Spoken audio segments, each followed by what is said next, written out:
لله رب العالمين، والصلاة والسلام على رسولنا محمد وعلى آله وصحبه أجمعين. أيها الإخوة، اليوم سنتكلم حول مرحلة جديدة، وقلنا بعد الحديبية انفتح صفحة أخرى. الآن الرسول صلى الله عليه وسلم بدأ يعامل على أنه أصبح صاحب قوة ويعرف من يختار من أعدائه. خلاص، قبل الحديبية المسلمون كانوا في وضع الدفاع، ولكن بعد الحديبية أصبح المسلمون في وضع الهجوم على الأعداء. اليوم سنتكلم حول غزوة اسمها غزوة خيبر. المسلمون بدأوا يهاجمون على خيبر. ما قصة الخيبر سنقول بعد قليل إن شاء الله. برايد عزيز، حديبية خلاص بو دبيرا ودا يماغو حديبية كو وقت حديبية خلاص بو سورة إنا فتحناهات خديقو مشترى درقاها فكر نا حربا بدري نا حربا أحد نا أفا خندقي خدي وانا نك حتى فتح مكيج ناي قوتن فتح مازن فتح مازن حديبية كو عفوا حديبية دا ايدي دليل مسلمان بابون چما داري بابون ايدي هر درسكي ام دبيشن ام فهم بكن برا درسكي داريكي مازن بابون دو حديبية دا پیغمبر صحتا حديبية مسلمان خود پاراست، يعني ملت المسلمان تخز مسلمان من پاش داد دا پشتی حديبية اجا پیغمبر عليه الصلاة والسلام تبع مسلمان تدي وانا ساترانج ليزن يا اجا او سنبيانا ازبيا راكم برياوي مسلمان ادغو كام خو بپاريزن ادورده هاتن مثلا متزانن بدر اوسر مسلمان عادت لوي راسته هاتن احد اوسر مسلمان عادت خندق اوسر مسلمان عادت يعني هر دهاتن حديبية شبو اجا ساترانج هات گوهرتن ساترانج دا اجا پیغمبر عليه الصلاة والسلام تدي امد بجن حفصار كد دسته خو حفصار مزانه چه حفصار كد دسته پیغمبر اجا حفصار بيتكون سري حيوانه دستي بدا اجا اواد بوتينه اف حفصار يعني چيه ما انا بيجن پیغمبر گو بس انا ابيا تشوف ابيانا ايجابيه بفي شكل انا ما انا بيجن ان شاء الله. طبعا قبل الحديبيه كان هناك مجموعات ثلاثه في الجزيره العربيه، مشركو مكه وهم يعتبروا قوه كبيره جدا، خصوصا بان مكه بيدهم، مشركو غطفان قبيله كبيره جدا، ويهود خيبر وغير ذلك. ففي حديبيه وضعنا اليهود المشركين مشركو مكة على الطرف، بقى أمام المسلمين طرفين، واحد راح بقى اثنين، بقى يهود خيبر وبقى مشركو غطفان. مشركو غطفان يعني هم أصحاب المصالح، إذا يدفع الفلوس يحاربوا معه، لا مبدأ لهم. ولكن اليهود كان لديهم مال وكان لديهم خطة، لأنهم يقول نحن أصحاب دين وأصحاب كتاب، لا نقبل أن يأتي دين آخر أو يأتي رسول آخر. فكان النبي صلى الله عليه وسلم أمام إما أن يبدأ بالعدد الكبير أو يبدأ بالذي هو أخطر كثيرا، والأخطر هو خيبر. لذلك الرسول اختار أن يهاجم عليهم حتى يزيل خطرهم، لأنهم كانوا مثل جرثومة دائما في ظهر المسلمين، دائما يشوشوا ويعكروا الصفوة في المنطقة. پیغمبر علیه الصلاة والسلام سه حبر نیاری هبون. کافر مکه گرانی کوان هبو، يعني کافر مکه خصوصا مکه دوی دای مشرک مکه گرانی مکه هبو. ام بخوازن نخوازن باجار کی بو جمار امپر نمازن بو لی باجار کی گرانی و یا سیاسی هبو. جبر خاطر کعبه گرامون عربه تبع حرمت کعبه دگرت، يعني جوان حسنه کرانه زیاده نویربون. لورا تفد ظالمون اصحاب الفيل خدای چانی سروان، يعني گو کی خرابی بکعبه بک مکه بک مالا وان خراد به ملت مکه اوی کربونا کا ام بیجن چه وکرا سلاح کی دست خدا بنه خو کعبه نه ها کی ظلام براوره جوی گروه کادنه کافر غطفان هبون. غطفان قبیله کو در دوری وج مازن بون گرانی کوان جه هبو. د شهر خندق ده 6000 انسان شاندن، يعني نه هندک بون او يبو دو اذسيا يهوديه خيبر باجاره كيه تقريبا لغور حساب انا 150-160 كيلومتر مدينه دوره، يعني 150-160 كيلومتر. وي وقت مسافه دريج بو، يعني وقت بحسابات شوي بياتي شوي نو كانت بساحه ظهري، وي وقت بلكي دروسيرو انسان شو، يعني 150 كيلومتر مسافه كدور بو. لويداج يهوديه ابون اوان يهوديه جي جروبا سيا بريوان هي ظلامي وان اشتراكو هبون او فكره كوانا سياسي هي بروجوان هي دبي ام اسرائيلينا ابخاي توراتنا ام يهودينا دين ما هي وان انسان اني كده وان جاهل ماله هاني كنت بيرا ودا به هردم مدقوات وان وملت مدينه شهر كرن جوانا دقو هي كافر نون بدينن يهودي جوانا دقو نزيك دا پیغمبر کی ور امش به ایمان بین لور امش خوای پیغمبر کی نه و ام يجا تشبين سريوا يعني هردم يهوديه جماعه بيتشتيانه دغو يهودي يعني فكره كمان دينيه هبو پیغمبر عليه الصلاه والسلام پشتكو او مشرك مكه الحديبيه لهوات كافر مكه چون عليك او كدركتن او جرانيه شر دركتن يعني ما دحب يا غطفان جي تهلكه وانا زيدتنا ابو كما تهلكتنا ابو فكره وانتنا يعني سياستك وانتنا ابو هدفها شيء بروجه كي برادم زوال وانم يعني 6000 شاندن خندق دا يهودي اجمانا قوتوا مهم نيبي خرمه مدينه بدن و مهم كي خرمه قي خيبرج بدن و يعني ام براد بدن و عسكري برا وساكنوا ام بيجن يعني زيدا فكره كوانتنا ابو ند قلت والله ام تشماج محمد عارسين يعني قلت مصلحتها ما بريمت كذا بملوينه لان تهلكا مازن ابي خيبر بو پیغمبر علیه الصلاة والسلام دزانو وچ تهلیکنه رحتی ندم مسلمانان ایروبسن سب ناسکنه و کتاب دبیجن حتی سال داوی جیت در دیوانو پیغمبر جیت نبو ولكن داوی فهم کنن گولا بیاد به بلا سرمه و مازن دبه قوتای چه دبه و خصوصا وان یهودی کش مدینه درکتن چون لوی اوان یهودیش تبکی جحر خود قال خبرن جحر خبرن لوی کرن نابوان وانا جدي عاجز كني وكدي يعني 905 كيلومتر دور مدينه چه مدينه زراره گشتيته وانا جعل خبرندانوان او دگل وان جهدي نيرتي وان زيده بو او پیغمبر خبر جراحت بو وانا خو حاضر تكن حاضري هنا بلانات خوازم بكن اكي حتى خبر جالي غطفان دشاندن دو پر مره مگله کنا ایجا بیجاری ام بگرانی خود درکب میدانه بریادنه د خیبر د خندق دا پر خود درخسته بون او ناتبون إيجابي جاري و ظلام مجدين هذا قماندو خبشينم يعني تدي أمريكا تي بحرية أيوان الدنز قماندو أيوان هنا قوي جاري جا أمتنا تبدينا پیغمبر عليه الصلاة والسلام خبر جرا أتبوك وتهلكة جرانترا جوز دستوانا بكم كلمة كسياسية دبي أجرت الزوب يكنكي فروكوست دخوارنكي تاشتي أو تتخ نافروج يعني تبينا خو أو تبخو پیغمبر قو بريت تبخو أزي عولي تبخم يعني عرفت بد نافروج بخو بريت بكشيف يعني الكلمة كو تقد بي قبل أن تعشى بك تشكيل ساكنه دبيت بري بخو داوي بري كو تبخو پیغمبر سروي بلان أنا قولا قرم سروان ظهرن شارمتنا طبعا هل غاية النبي في الهجوم على خيبر هناك حكاية وكلمات عربية يقول يتغدى به قبل أن يتعشى به هكذا يعني فالنبي كان يعلم بأن اليهود لن يقفوا هكذا خصوصا بعدما خرج مشركو مكة من المعادلة فقالوا خلاص الآن علينا أن نتزعم فالنبي كان يخاف من هذا الأمر لذلك اختارهم في الهجوم وكان قد سمع بأنهم يحاولون أن يدبروا بعض الأمور ويهاجموا على المسلمين مع مشركي غطفان وسائر القبائل يشتروهم بالمال كانوا أغنياء جدا عندهم مال والكراهية الذي حصل عند يهود خيبر حصل عندهم من اليهود الذين خرجوا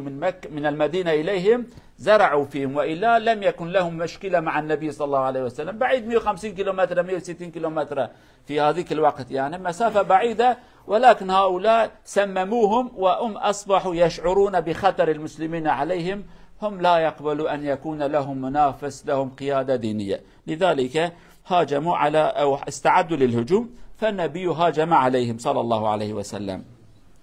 يعني پیغمبر ما في مسألة فهم كر مسألة چیه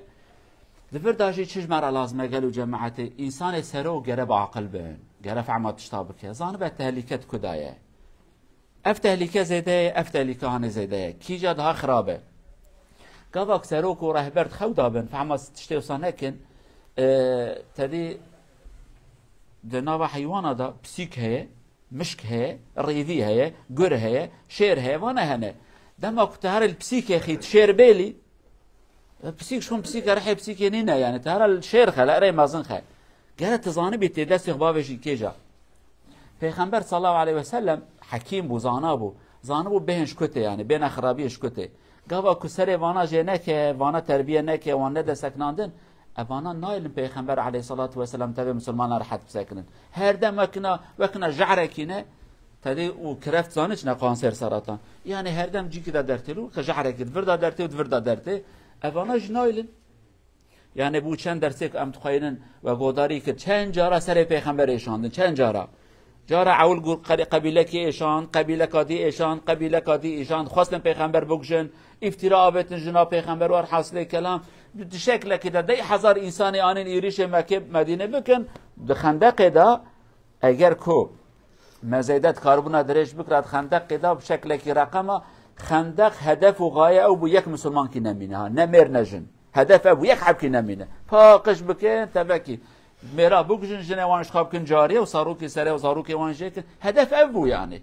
قابا كان فيها صانب انا فهم بكر مسألة قصة تهلكه لما پیغمبر عليه الصلاة والسلام وانت شجوانات قو آگه داري خبر طبعا المسلمون صاروا النبي صلى الله عليه وسلم اختار طريقا وهذا الطريق كذلك كان يسأل الذين لهم خبرة في أي طريق نذهب إلى خيبر ويكون بإمكاننا أن نقطع الصلة بين خيبر وغطفان حتى لا يأتيهم المدد فاختار طريقا وطبعا المسلمون كانوا يكبرون ويهللون حتى يرفعون أصواتهم كثيرا فالنبي يقول على رسلكم لا ترفعوا أصواتكم كثيرا أيها الناس إنكم تدعون سميعا قريبا وهو معكم لا داعي للتكبيرات العالية فالنبي هكذا ذهب بهم وكذلك كان يدعو على أن يعينهم الله عز وجل على أن يقضوا على هذه المشكلة بأقل التكاليف لأنه كان يعلم محاربتهم صعب جدا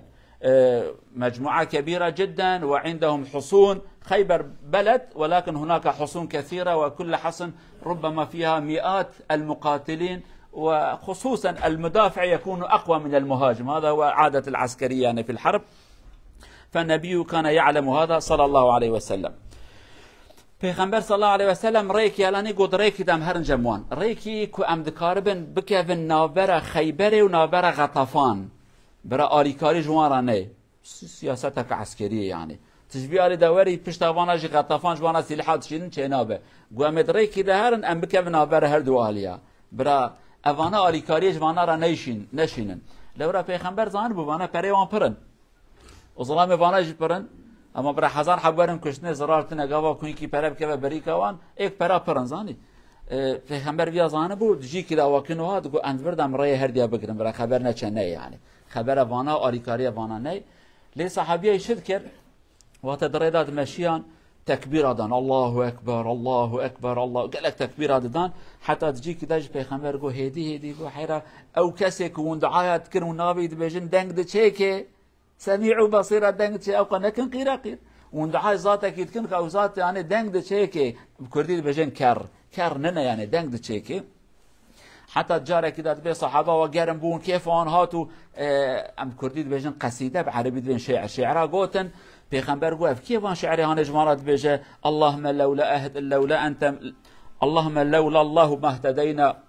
ولا تصدقنا ولا صلينا دم موانات كنت نبونا ابنات ايمانه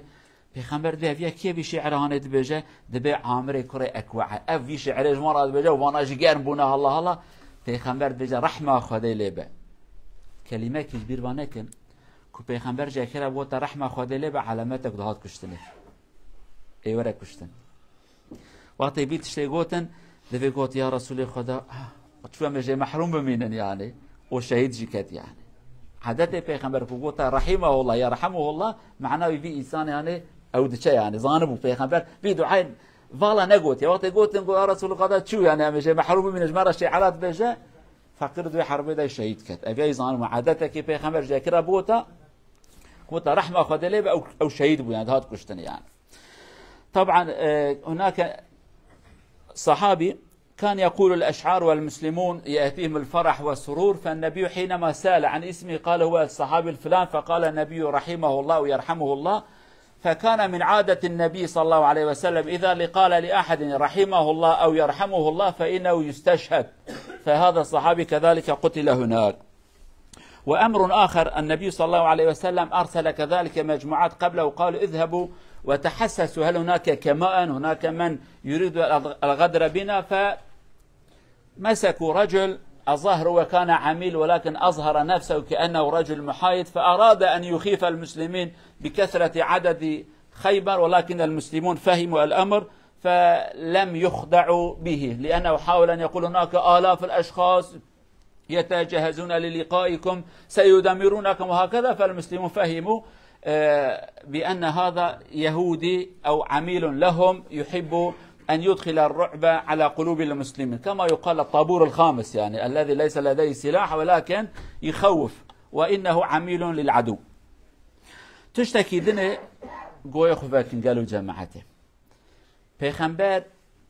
گروه کیشان گو پیشم ده هرن تماشاکن جو کیل پیشم مدینه دبه بلکی دحفکه کی مرا بکن دحفک زانه چنه پوسی موسی يعني پوسو بترکید بجن بلکی پیشم تشتکی هبم نت فرقی دابن اف صحابه وقتی کود چه نابي عباده كره بشره اب عباده چه يكيد قفيلن اب ظلام يهوديه ويشانديه بني فهم بكن مساله شوا يهوديه ويشانديه قوتي هره يكي عربيه نا يهوديه ولكن يهوديه يبرشان قوتي تهاري محققه تبقى فعلا تجوانا بيجي يهودي بقوه نسي الحيوان برن ظلامي وانا هنا ممكن ونكار مبوان برابط ترسن بني سياسه شوايه يرو قالك جاران تلفزيون ما بسلمان دهين كي درتين نياري ما شعبي ما دام مازن دكن امش خال مالا خرودنا والله من كارم بوان ابقى صح حربك النفسيه بسيكولوجيكا تهلكاي برا يعني افانا يقفات تركيا فلان كاس ميكي عرب خدا نشاندان تمام هاي خيبري هاي الخيبري شهيتنا وجه ما برسكاز هر تشي تزانم اشكو وجوي هاتمه حيوان من هون ضاونا الحيوان خد قرم ابانا جويتم شهبوا لوي كرو ما شهب تنبو بحزارة إنسان كومبونا وقبيلة فلان هاتنا وفلان قبيلة هاتنا واخ خيبر تجي ظلام بيه تفسير الحيوانة وكا أنا ها يكي سياسة مداري ما خبرنا على أساس شمالة لنجمنا فأنا كنت بيجن بتركيد بي يورمجي بكرمانجيد بي شيروفا شيروفا تشتاد كن وار حاصل شيروفا تشتاد كن سياسيين دبي طياري وانا هنا توبي وانا هنا تزانت وجناك خبر ددن قد دنگی خونه که اشقا هاروني افانا بي تشتي خواستن بيجن يعني ها الصحابه جي فهم كده في علامات كي بالونه كي بفت كي كاو خنا راست شوري قبل انكر جو كافر دروانا كان جو ترسيا قلنا انا بخاطر ما تشتي جو تف درون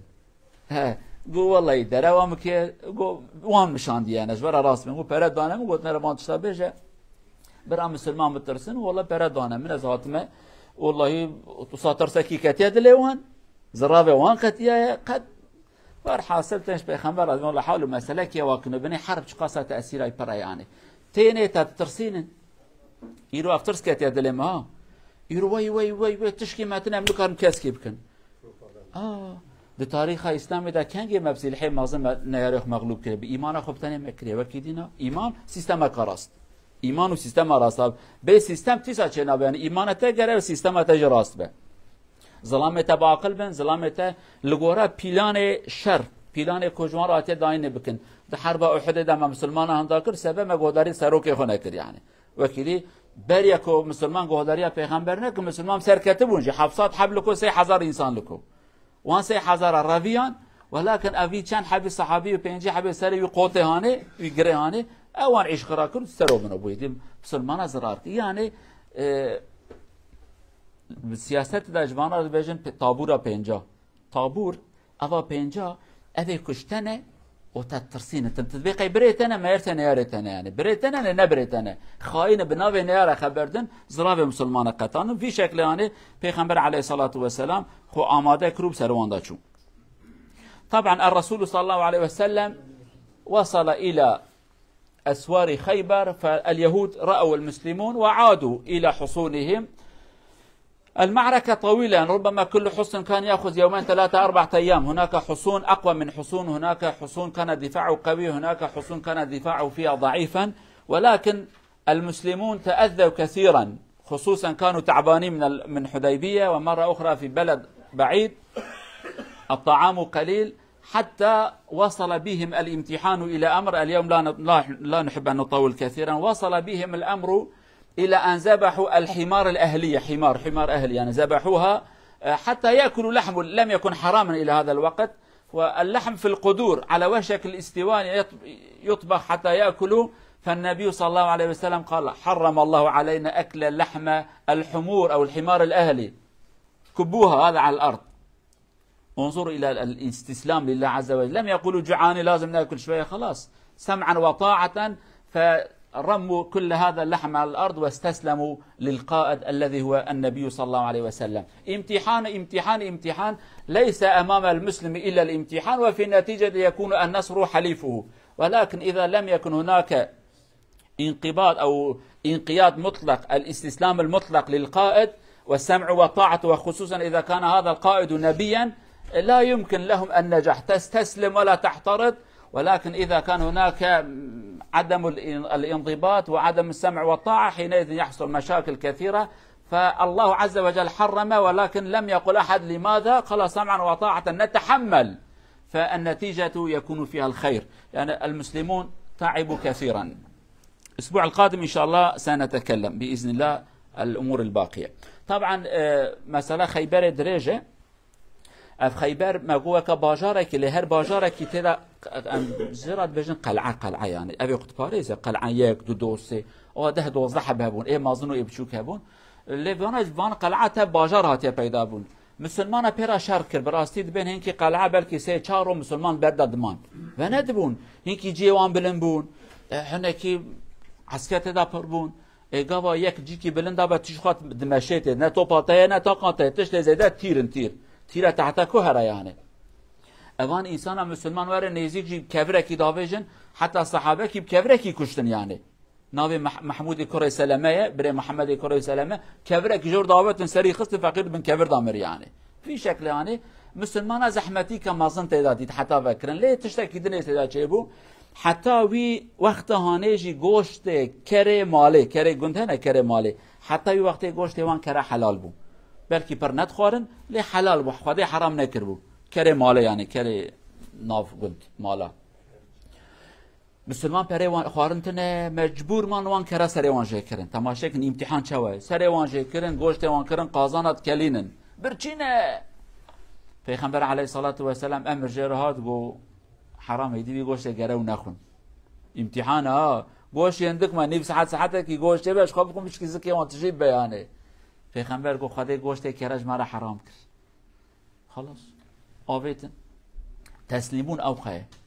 وکا ایرو امبونا ام حزار حب حیله و دراوید کن جبونه محرامی کی بکن جبونه ام بکن حزار حب درو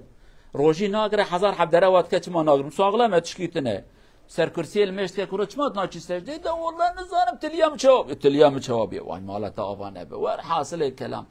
حرامي خو چي دبي ده دكتور قوتي تفيانا كي جانا كي انا اوكي تخون وان بيره هنا بيره افي گو افا جنه چي كبري من هي دكتور قوتي شفات فياده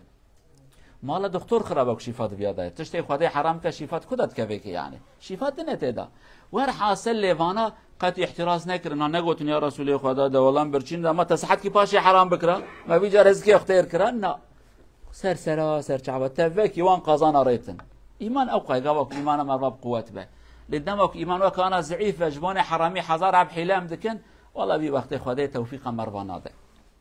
اگه هات سریوان دوی برچیبونه هانه ده ای گوشی حاضر کرنه کو بخون وحی هات گو خلاص گوشت کرا حرامه قد کسی احتراز نکرد جبيا جام تفهمت كن ديسيبلين قابت نافا جروبا كده ديسيبلين هبه تبصر بكبي ديسيبلين تنبه ولا تبصر ناكبي ايرو كمانيا مسلمانه ديسيبلين متنه يعني بنيد احد دا ديسيبلين مسلمانه دمكي هم دابو چه زراره کی دان مسلمانه لو چه زراره کمازن پیغمبرش کش نفلت يعني ديسيبلين هم دابو ايغا ديسيبلين هبجي مراقه نك تبصرت كبي ربي عالم سلامته وصحته وعافيته بدما إن شاء الله قوتك بإيمانه بكنسي بما إلى أن نلتقي في الجمعة القادمة. ابقوا في حفظ الله ورعايته ومع وقائع خيبر. يمكن أن تدرسوا وتقرأوا في البيت بعض الكتب بعد وقائع الخيبر. ربما نقول لكم أمور قليلة ولكن أنتم أكثروا من القراءة حتى يحصل لديكم معلومات كافية. وش قال ما لاخو جانا كيفان تشتابو خيلنا ومسألة حياة پیغمبر أمجوارا كرتايد بيجن ليه دهات زي ده يجيب خاين يعني حياته پیغمبر خو فعم بكن صلى الله عليه وسلم وتخيبر ده درس مازن جهنم بحث وان درساجي بكن ان شاء الله وان تشتيانيش بيروانه كم براد بيراوه دابن خيبر تشتكي مازنه ربي عالم يجي ايمانه ما بقوت بك ان شاء الله.